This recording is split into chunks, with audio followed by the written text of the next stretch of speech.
Okay,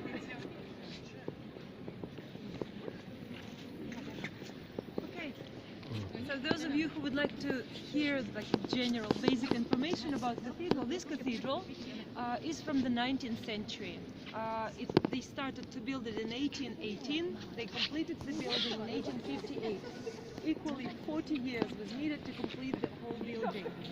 The architect was from France. He was not very well known in Paris, but he was talented and young when he arrived to St. Petersburg. He was 32 years old, and he died exactly after conclusion of this construction. After 2 weeks, he actually got the flu on the service of consecration of this cathedral, and he died 2 weeks after.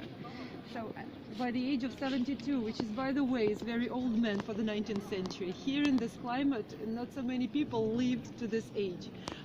So this is the fourth largest dome in Europe after St. Peter in Rome, St. Paul's in London, and Santa Maria del Fiore in Florence.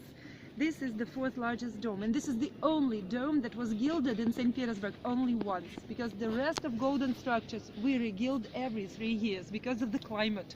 Climate here is the main killer of all the beauty outside, because the rains and the freezing cold and everything washes away with the climate. But this dome is stable because they gilded it through mercury. It's very, very dangerous technique. That is why they used it only once, but it still works. Okay, so the height of cathedral is 100 meters. I don't know how much it is in feet. If you measure in meters, I'm very glad. 101.5 meters to be precise.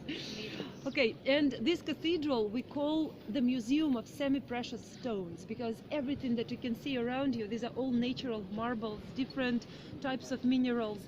And there, of course, the most beautiful part of cathedral is icon stand and the altar.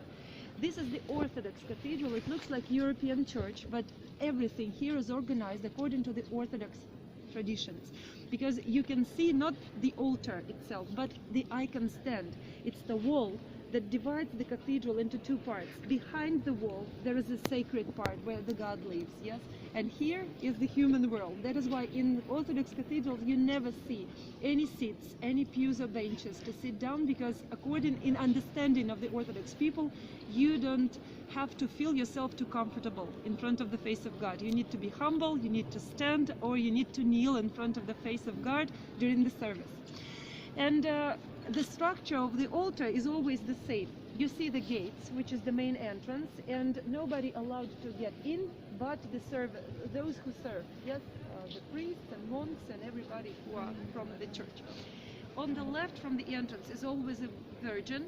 On the right from the entrance is always a Christ in all the cathedral in churches of Russia. And to the right from Christ, if we will come closer and you will see, there is a patron saint of this particular church. In this cathedral, you will see the image of Saint Isaac of Dalmatia.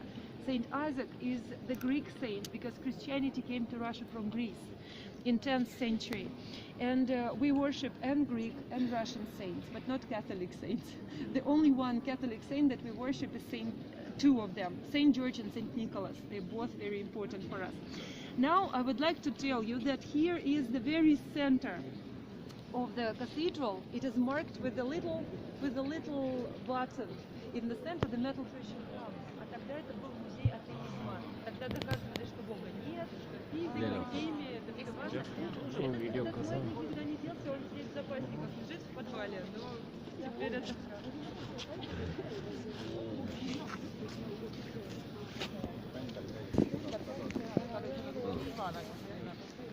И показывать, как